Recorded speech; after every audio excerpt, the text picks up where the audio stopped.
मैं प्रकाश आपका स्वागत करते हैं आपके अपने करंट हेवन के यूट्यूब चैनल पर। साथियों, आज है 16 अगस्त 2021 से जितने भी करंट अफेयर के इम्पोर्टेंट क्वेश्चन बने हैं उसके साथ हम लोग डिस्कस करेंगे स्टैटिक जीके और रिलेटेड फैक्ट। यह सेशन डेली 6 बजे सुबह होता है। आप चाहे दिन भर में कम से कम 2 से 3 बार तो देखेंगे ही। आप चाहे सुबह सुबह ही देख लें या फिर दिन में 1 से 2 बार इसको चाहे जब दोस्तों इस सेशन को फॉलो करना नहीं भूलेंगे। दोस्तों इस सेशन से सारे एग्जाम्स में जितने भी एग्जाम्स होते हैं जहाँ पे भी current affair static GK related सारे प्रश्न पूछे जाते हैं, चाहे वो एसएससी हो, रेलवे हो, यूपीटीईटी हो या फिर सीटेट हो, चाहे लेखपाल का एग्जाम हो या फिर यूपीएसआई हो या फिर उत्तर प्रदेश पुलिस हो, चाहे जिस भी विभाग में दोस्तों, यहाँ तक कि बीपीएससी यूपीएससी तक के एग्जाम में यहाँ से प्रश्न आएंगे। बस आप इसे डेली फॉलो करते रहिए। चलिए, आज का पहला प्रश्न है, हाल ही में चंद्रयान 2 ऑर्बिटर ने चंद्र सतह पर किसका पता लगाया है। दोस्तों आज हम आपको बहुत सारे फैक्ट बताने वाले हैं, बिल्कुल ध्यान से सुनिएगा इसके बारे में। दोस्तों हाल ही में चंद्रयान 2 ऑर्बिटर ने चंद्र सतह पर किसका पता लगाया है, फिर किसका शोध किया गया है, तो बता देंगे दोस्तों पानी का। दरअसल दोस्तों आप बहुत बार ही सुनते होंगे कि जो हमारा चंद्रयान 1 गया था, चंद्रयान फर्स्ट गया था, वो भी पानी की पता लगाया था। और इस तरह चंद्रयान 2 मतलब कि कितनी बार पानी का पता लगाया जा रहा है। दोस्तों इसका मतलब यह हुआ कि पानी का सही मतलब कि सही सूचना शायद ही किसी यान द्वारा मिल पाता है। इस वजह से बार बार ये चीज़ें दोहराई जाती हैं कि शायद हर जगह मतलब कि चंद्रमा का बहुत सा ऐसा पार्ट हो जहाँ पे पानी उपलब्ध हो, जिससे कि मानव भविष्य में जाकर वहाँ पे रह सके। इस वजह से आप बार बार सुनते हैं कि चंद्रमा पर पानी का खोज किया गया। दोस्तों भारत के चंद्रयान 2 चंद्रमा मिशन ने भले ही 2019 के चंद्र सतह पर हार्ड लैंडिंग की हो, मतलब कि सही मतलब सफलता नहीं मिला था भारत को। उसका जो लैंडिंग है दोस्तों, रोवर तो अपना काम कर रहा था, लेकिन लैंडर जो है दोस्तों, विक्रम जिसका नाम था, वह एक तरह से मिस्टेक्स की वजह से, गिरने की वजह से उसमें क्षति हो गई थी और वह कह लीजिए अपना काम करना बंद कर दिया था। लेकिन इसके साथ आने वाला आर्बिटर जो है, भारत का आर्बिटर, पृथ्वी पर वापस वैज्ञानिकों को उपयोगी जानकारी प्रदान करता रहता है दोस्तों। बस उसी का एक नतीजा है। एक शोध पत्र से पता चला है कि चंद्रयान 2 ऑर्बिटर ने चंद्रमा की सतह पर पानी के अणुओं यानी कि H2O और हाइड्रोक्सिल OH की उपस्थिति की पुष्टि की है। निष्कर्ष वर्तमान वैज्ञानिक या फिर विज्ञान पत्रिका में प्रकाशित किए गए थे। आप इसको देख सकते हैं, पढ़ सकते हैं। अब यहाँ पे इसरो की बात करेंगे और चंद्रयान 2, चंद्रयान फर्स्ट और गगनयान और चंद्रयान दोस्तों 3 की भी बात करेंगे। आप ध्यान से बस सुनते रहिए दोस्तों। दोस्तों इस IIRS ने प्रारंभिक डेटा विश्लेषण स्पष्ट रूप से व्यापक चंद्र जल योजन की उपस्थिति और 29 डिग्री उत्तर और 62 डिग्री उत्तरी अक्षांश के बीच OH अभी हमने आपको बताया हाइड्रोक्सिल एक ग्रुप है, हाइड्रोक्सिल OH ग्रुप है, आप केमिस्ट्री में पढ़े होंगे, और H2O हस्तांतरों को स्पष्ट पहचान को दर्शाता है। यह खोज ऑर्बिटर के इमेजिंग इंफ्रारेड स्पेक्ट्रोमीटर द्वारा किया गया था। दोस्तों याद रखेंगे चंद्रयान 2 कब गया था, सब कुछ हम बताएंगे, बस आप ध्यान से सुनते रहिए। पहले हम बात कर लेते हैं इसरो के बारे में दोस्तों। इंडियन स्पेस रिसर्च ऑर्गेनाइजेशन, जिसकी स्थापना दोस्तों कब हुआ था, बता देंगे 1969 में हुआ था। और 1969 के समय दोस्तों कौन थी, आपके प्रधानमंत्री बता देंगे दोस्तों, इंदिरा गांधी जी थी। उसी समय आपको पता है दोस्तों 1969 में ही आपके 14 बैंकों का राष्ट्रीयकरण भी हुआ था। दोस्तों नोबेल का जो छठा पुरस्कार है वह भी शुरुआत हुआ था 1969 में दोस्तों। दादा साहब फाल्के का भी शुरुआत हुआ था, आपको पता होना चाहिए। सारी बातें आप फैक्ट के रूप में जानते रहिए। दोस्तों इसरो के जो अध्यक्ष हैं कौन है, के सिवन है, याद रखेंगे दोस्तों, डॉक्टर के सिवन। अगर इसरो का मुख्यालय पूछा जाता है तो बेंगलुरु में है, कर्नाटक के बेंगलुरु में, याद रखेंगे दोस्तों। इसरो की स्थापना हमने बता दिया 15 अगस्त 1969 में। अब हम बात करते हैं चंद्रयान फर्स्ट की। पहले चंद्रयान फर्स्ट की बात करें दोस्तों, चंद्रयान फर्स्ट जो गया था दोस्तों, वह पूरे देश का, पूरे विश्व का 68वां चंद्रयान था। भारत का पहला था, लेकिन पूरे विश्व का वह 68वां चंद्रयान अभियान था दोस्तों, याद रखेंगे। दोस्तों चंद्रयान फर्स्ट का प्रक्षेपण कहाँ से किया गया था, बता देंगे श्रीहरिकोटा सतीश धवन अंतरिक्ष केंद्र, जो कि आंध्र प्रदेश में है साथियों। 22 अक्टूबर 2008 में ये छोड़ा गया था दोस्तों। यह ध्रुवीय उपग्रह था जो कि PSLV C11 के जरिए छोड़ा गया था। PSLV यानी कि पोलर सैटेलाइट लॉन्च व्हीकल है, एक साधन है किसी भी ग्रह को छोड़ने का, आप इसे याद रखेंगे साथियों।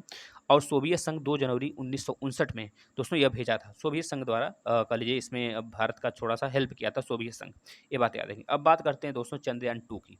चंद्रयान 2 कब छोड़ा गया था, तो याद रखेंगे दोस्तों चंद्रयान 2 22 जुलाई 2019 को छोड़ा गया था। इसमें 2 चीज़ें थी, एक लैंडर था, एक रोवर था। लैंडर का नाम विक्रम और रोवर का नाम प्रज्ञान था दोस्तों। यह GSLV MK3 से छोड़ा गया था दोस्तों, याद रखेंगे। यह भी श्रीहरिकोटा से ही छोड़ा गया था दोस्तों। यह भी आपका सतीश धवन केंद्र है वहीं से छोड़ा गया था दोस्तों, यह बात भी आप याद रखेंगे। दोस्तों यह कह लीजिए कि बहुत ही अपना वर्क नहीं कर पाया जितना हम लोग सोचे थे, क्योंकि यह दक्षिणी ध्रुव पर उतरना चाहिए था। लेकिन बाय द वे इसका लैंडर मतलब कि अपना काम करना सही समय पर बंद कर देता है, ये बात आप याद रखेंगे दोस्तों। चंद्रयान 3 है जो कि प्रस्तावित है 2022 तक, आप इसे याद रखेंगे दोस्तों। इसरो द्वारा गगनयान मिशन का भी कह लीजिए यह भी लॉन्च करने की बात हो रही है। यह लॉन्च हो जाना चाहिए 2020 के दिसंबर में, लेकिन कुछ कारणवश कोविड-19 के नहीं लॉन्च हो पाया, तो दिसंबर 2021 एग्जैक्ट डेट है दोस्तों, इसको आप याद रखेंगे, आपके एग्जाम में बन सकता है। दिसंबर 2021 में गगनयान, जो कि भारत का पहला मिशन है दोस्तों, जो कि मानव सहित है दोस्तों, मानव सहित है, इस वजह से यह बहुत ही इंपॉर्टेंट हो जाता है। आपने प्रम्योन करके एक मानव रहित एक तरह से कार्टून नुमा आकृति बनाई गई है मानव का दोस्तों, उसके द्वारा उसको लॉन्च किया जाएगा, यह बात आप याद रखेंगे। अगर बात करें दोस्तों अंतरिक्ष में प्रथम भारतीय कौन थे जाने वाले, बता देंगे 3 अप्रैल 1984 को दोस्तों, स्क्वाड्रन लीडर राकेश शर्मा अंतरिक्ष में गए थे दोस्तों, यह बात आप याद रखेंगे दोस्तों। अगर बात करें दोस्तों यूएसए में जो अंतरिक्ष यात्री होते हैं उसको क्या बोला जाता है दोस्तों, एस्ट्रोनॉट्स बोला जाता है। रूस में कॉस्मोनॉट्स बोला जाता है। चीन में टाइकोनाइट्स बोला जाता है दोस्तों, ये बात याद रखेंगे दोस्तों। प्रथम महिला जो कि अंतरिक्ष में गई थी, भारतीय मूल की प्रथम महिला दोस्तों कल्पना चावला थी, जिनका मृत्यु 1 फरवरी 2003 को हुआ था दोस्तों। ये किस यान से गई थी, ये बहुत बार एग्जाम में पूछा जाता है दोस्तों। उनके यान का नाम था कोलंबिया, जो कि इन्वायरमेंट में आते ही उसमें कुछ प्रॉब्लम्स की वजह से, कुछ टूट फूट के कारण, मिस्टेक्स के कारण दोस्तों वह आग लग जाता है, उसमें इनका देहांत हो जाता है दोस्तों। अगर बात करें राकेश शर्मा ऐसे कौन से अंतरिक्ष यात्री थे जो कि भारतीय मूल के थे, कौन से नंबर के थे पूरे विश्व में, तो बताएंगे दोस्तों 139वें नंबर के थे, याद रखेंगे। साथ ही आपसे पूछा जा सकता है, जब यह स्क्वाड्रन लीडर राकेश शर्मा जब पृथ्वी पर आते हैं तो इनसे इंदिरा गांधी जी पूछती हैं कि हमारा पृथ्वी यानी कि हमारा भारत ऊपर से अंतरिक्ष से किस तरह दिखाई देता है, तो इन्होंने बोला था दोस्तों सारे जहां से अच्छा। इस चीज़ को आप याद रखेंगे। चलिए अगले प्रश्न की तरफ चलते हैं। हाल ही में किस बैंक ने पैरा ओलंपिक समिति के साथ समझौता ज्ञापन पर हस्ताक्षर किया है साथियों, तो आप बता देंगे किस बैंक के द्वारा किया गया है, तो इंडियन बैंक का मर्ज हुआ है साथियों इलाहाबाद बैंक के साथ, आप यह बात याद रखेंगे। इंडियन बैंक द्वारा पैरा ओलंपिक एक दोस्तों गेम है जो अभी हाल ही में होगा, इस पर हम एक सेपरेट वीडियो बनाएंगे शॉर्ट में, आप उसको देख लीजिएगा। और जैसे ही यह गेम समाप्त हो जाएगा, जैसे हमने अभी टोक्यो ओलंपिक के बारे में बनाया है दोस्तों, लगभग 85+ क्वेश्चन है, आप उसे नहीं देखें तो देख लेंगे, अन्यथा अगर देखें तो बेहतरीन तरीके से वो सारे एग्जाम्स में आएंगे, आप उसको दोहराते रहिए दोस्तों। अगर यहाँ पे बात हुआ इंडियन बैंक की, तो इंडियन बैंक का जो मुख्यालय है दोस्तों चेन्नई में है। इंडियन बैंक के जो सीईओ हैं दोस्तों पद्मजा चंदुरु हैं। अगर इंडियन बैंक की बात करें, स्थापना कब हुआ था, 1907 में हुआ था साथियों, याद रखेंगे। भारतीय पैरा ओलंपिक समिति दोस्तों पीसीआई अभी हाल ही में होने वाला है टोक्यो में ही, जापान में दोस्तों। कब से स्टार्ट होगा, 24 अगस्त से स्टार्ट होने वाला है दोस्तों, 5 सितंबर तक चलेगा। अभी उसका भी क्वेश्चन है, उसको हम लेंगे। इस प्रश्न का आंसर बताइए। हाल ही में 3 ट्रिलियन मार्केट कैप तक पहुंचने वाली चौथी आईटी फर्म कौन बनी है दोस्तों, तो बता देंगे दोस्तों कौन सी बनी है, HCL बना है दोस्तों, HCL टेक्नोलॉजी, ये दोस्तों चौथी यानी कि 4th नंबर की दोस्तों अपने 3 ट्रिलियन मार्केट कैप को इन्होंने क्रॉस कर लिया है दोस्तों। पहली कौन है, टाटा कंसल्टेंसी सर्विसेज, जिसे TCS कहते हैं, जो अभी एग्जाम दोस्तों कंडक्ट करवाती रहती है हमेशा, आप लोग जानते होंगे। इंफोसिस दूसरे नंबर पर है साथियों, विप्रो तीसरे नंबर पर साथियों, आप इसे याद रखेंगे, आपसे एग्जाम में पूछा जा सकता है और 100% पूछा जाएगा, इसे आप याद रखेंगे। पहले नंबर पर टाटा, दूसरे नंबर पर इंफोसिस और तीसरे नंबर पर दोस्तों विप्रो और चौथे नंबर पर HCL आ चुका है। अब बात करते हैं HCL का दोस्तों। HCL टेक्नोलॉजी के जो सीईओ हैं दोस्तों, याद रखेंगे सी विजय कुमार, इसमें भी सी आ रहा है, इसमें भी सी है, सी विजय कुमार, आप याद कर सकते हैं। HCL टेक्नोलॉजी की स्थापना 11 अगस्त 1976 को हुआ था। HCL टेक्नोलॉजी के मुख्यालय दोस्तों नोएडा, यूपी के नोएडा में है साथी, आप इसे याद रख लेंगे, यहाँ से प्रश्न 100% बनेगा। चलिए नेक्स्ट प्रश्न पे चलते हैं। हाल ही में भारतीय नौसेना ने हॉनर फर्स्ट शुरू करने के लिए किस बैंक के साथ समझौता किया है दोस्तों, बता देंगे आईडीएफसी फर्स्ट बैंक के साथ इन्होंने समझौता किया है दोस्तों। आईडीएफसी फर्स्ट बैंक के साथ इन्होंने समझौता किया है दोस्तों भारतीय नौसेना ने, याद रखेंगे। भारतीय नौसेना के अध्यक्ष कौन है, हमने आपको बहुत बार बताया है, आप इसको कमेंट बॉक्स में लिखेंगे, जितना ज़्यादा लिखेंगे उतनी ज़्यादा आपको यह रिवीजन होंगे दिमाग में दोस्तों, आप उतने जल्दी मतलब कि सारी चीज़ों को याद कर सकते हैं, याद रख सकते हैं, आपकी क्षमता बढ़ेगी दोस्तों। अगर बात करें आईडीएफसी बैंक के जो स्थापना कब हुआ था, 2018 में हुआ था साथियों, सन 2018 में हुआ था आईडीएफसी फर्स्ट बैंक का। अगर बात करें आईडीएफसी फर्स्ट बैंक के एमडी और सीईओ कौन है, वी वैद्यनाथ हैं। आईडीएफसी बैंक का मुख्यालय दोस्तों मुंबई महाराष्ट्र में है। अगर बात करें दोस्तों हॉनर फर्स्ट बैंक क्यों अनिवार्य है इतना, तो याद रखेंगे दोस्तों जो ड्यूटी पे होते हैं, जितने भी नौसेना अधिकारी ड्यूटी पे होते हैं, अगर उनका अकाउंट है इसमें, तो दोस्तों अगर बाई दुर्घटनावश अगर कुछ उनको हो जाता है तो 46 लाख रुपए का दोस्तों उनको व्यक्तिगत दुर्घटना बीमा कवर मिलेगा। ये बात याद रखेंगे। अगर बाय द वे उनका हाथ पैर या फिर कुछ ऐसा अंग दोस्तों विकलांग हो जाते हैं वह, तो 4 लाख रुपए से लेकर 2 लाख, मतलब 2 लाख से लेकर 4 लाख रुपए तक उनको यह पैकेज मिलेगा। यह बात है और इस वजह से यह इंपॉर्टेंट है नौसेना के लिए। नेक्स्ट अगले प्रश्न पे चलते हैं। हाल ही में accelerating India 7 years of Modi government book का विमोचन किसने किया है साथियों? तो बता देंगे हमारे उपराष्ट्रपति एम वेंकैया नायडू द्वारा यह विमोचन किया गया है साथियों। यह एम वेंकैया नायडू दोस्तों कौन है? तो बता देंगे दोस्तों, यह दोस्तों राज्यसभा के सभापति हैं। याद रखेंगे साथियों, राज्यसभा के सभापति। यह उपराष्ट्रपति के लिए पैसे या फिर वेतन इनको नहीं दिया जाता है, यह राज्यसभा के सभापति के लिए इनको वेतन दिया जाता है दोस्तों। इनका वेतन 4.5 लाख रुपए है होता है साथियों, याद रखेंगे। 4.5 रुपये 4,50,000 रुपये, 50,000 है ना, 4.5 लाख रुपए होता है। और जैसे राष्ट्रपति का 5 लाख रुपए होता है दोस्तों, याद रखेंगे। और इनका भी कार्यकाल 5 वर्ष के लिए ही होता है दोस्तों, याद रखेंगे। यह अपना इस्तीफा राष्ट्रपति को देते हैं, राष्ट्रपति अपना इस्तीफा उपराष्ट्रपति को देते हैं साथियों, याद रखेंगे। अगर राष्ट्रपति को बाय द वे कुछ हो जाता है तो यह 6 महीने तक, कम से कम 6 महीने तक राष्ट्रपति का पद संभाले रहेंगे, जब तक राष्ट्रपति का चुनाव नहीं हो जाता है। देखिए दोस्तों, इसको आप याद रखेंगे।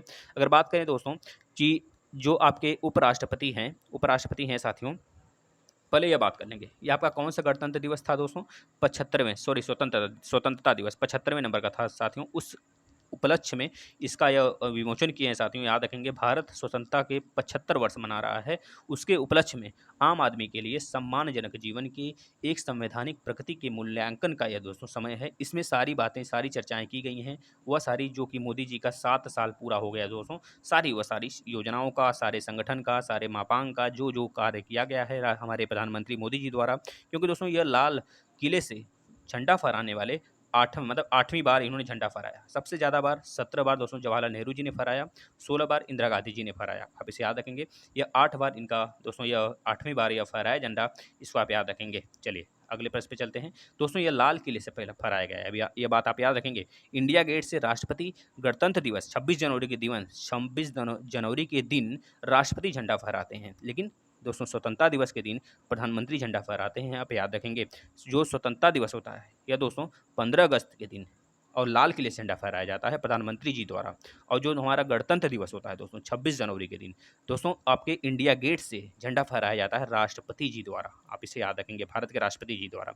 नेक्स्ट प्रश्न, हाल ही में पैरा ओलंपिक खेलों के लिए भारत ने भेजा अब तक का सबसे बड़ा किस देश में दोस्तों आयोजन होगा, मतलब सबसे बड़ा इन्होंने ग्रुप भेजा है भारत ने दोस्तों। अब तक का रिकॉर्ड है 54 दोस्तों, 54 पैरा ओलंपियन को भारत ने भेजा है दोस्तों, जो कि 9 गेम खेला जाएगा। जिस प्रकार से ओलंपिक था दोस्तों, जिसमें 119 एथलेटिक्स गए थे, 18 गेम खेला गया था, लगभग 7 पदक जीता गया था। सबकी चर्चा हमने किया है बिल्कुल डिटेल में, आप लोग देख लीजिए दोस्तों। आपसे रिक्वेस्ट है कि आप उस वीडियो को देख कर ही जाएंगे किसी एग्जाम में, बता तो रहे हैं। अगर वहाँ से प्रश्न आ गया ओलंपिक से, कोई सा भी प्रश्न आ गया, आप छोड़ के नहीं आओगे। 100% चैलेंज और 100% गारंटी के साथ हम कहते हैं, बशर्ते आप उसे देख लेंगे वीडियो को, बिल्कुल ट्रिक से बेहतरीन तरीके से आपको बताया गया है। सारी चीज़ें, सारे कन्फ्यूजन आपका उसमें दूर हो जाएंगे। इतिहास के बारे में बताया गया है ओलंपिक के दोस्तों। इसका जो राइट आंसर होगा जापान में दोस्तों पैरा ओलंपिक भी होने वाला है दोस्तों। 3 चीज़ होती है, ग्रीष्मकालीन ओलंपिक जो कि अभी समाप्त हुआ है दोस्तों 2021 का, जो कि जापान में हुआ था, याद रखेंगे। और एक पैरा ओलंपियन होता है दोस्तों, यह भी 2021 का दोस्तों 5 सितंबर तक होगा, यानी कि 24 अगस्त से लेकर 5 सितंबर तक आयोजन होगा इसका दोस्तों, याद रखेंगे। और एक होता है दोस्तों शीतकालीन ओलंपिक, वह जो 2022 में होने वाला है, वो चीन में होने वाला है, आप इसे याद रखेंगे। इसका राइट आंसर जापान होगा। नेक्स्ट, हाल ही में किस देश ने परमाणु क्षमता संपन्न बैलिस्टिक मिसाइल गजनवी का सफलतापूर्वक परीक्षण किया है साथियों? तो बता देंगे हमारा पड़ोसी पाकिस्तान ने ऐसा कारनामा किया है दोस्तों। इमरान खान यहाँ के पीएम हैं। चलिए अगले प्रश्न पे चलते हैं। हाल ही में उन्मुक्त चंद ने किस संन्यास की घोषणा दोस्तों, ये किस देश से बिलोंग करते हैं? आप बता देंगे दोस्तों। ये उन्मुक्त चंद जो है दोस्तों, यह भारतीय अंडर-19 दोस्तों क्रिकेट के क्रिकेटर हैं दोस्तों, याद रखेंगे। यह भारत के हैं दोस्तों, इन्होंने अभी संन्यास की घोषणा की है। यह दोस्तों नाबाद 111 रन बनाए थे, याद रखेंगे, इसमें, जिससे ऑस्ट्रेलिया के टाउन्सविले में 2012 अंडर-19 विश्व कप फाइनल में ऑस्ट्रेलिया पर तनावपूर्ण जीत दर्ज की गई थी दोस्तों। उस समय 28 वर्ष में इन्होंने दोस्तों घरेलू क्रिकेट में भारत ए के साथ साथ दिल्ली और उत्तराखंड का भी नेतृत्व किया था। उन्होंने दोस्तों आईपीएल में मुंबई इंडियंस, दिल्ली कैपिटल्स और राजस्थान रॉयल्स का भी प्रतिनिधित्व इन्होंने किया है दोस्तों। 2010 में अपने पदार्पण के बाद से चंद ने दोस्तों 67 प्रथम श्रेणी के मैच खेले थे, जिसमें कि 31.57 की औसत से 3,379 रन बनाए थे दोस्तों। 120 लिस्ट ए मैचों में चंद ने 41.33 की औसत से 4,505 रन बनाए थे दोस्तों, उन्होंने 77 T20 में 22.35 की औसत से दोस्तों 1,565 रन बनाए हैं दोस्तों। ये सारे जो फैक्ट हैं ये पूछा जा सकता है एग्जाम में, आप याद रखेंगे। अगले प्रश्न पे चलते हैं लास्ट।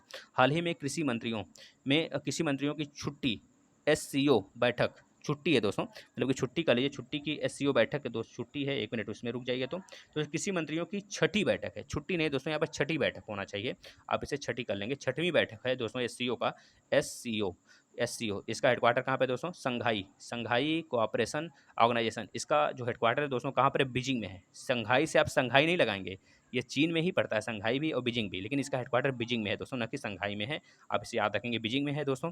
इसमें दोस्तों ये कहाँ पर, इसका मतलब किसके द्वारा इसका आयोजन किया गया है, तो बता देंगे दोस्तों, तजाकिस्तान के कैपिटल दुशांबे में दोस्तों इसकी बैठक हुई है। मंत्री जो आपके किसान मंत्री हैं दोस्तों, किसान मंत्री कह लीजिए हमारे कौन हैं, तो बता देंगे नरेंद्र सिंह तोमर हैं दोस्तों।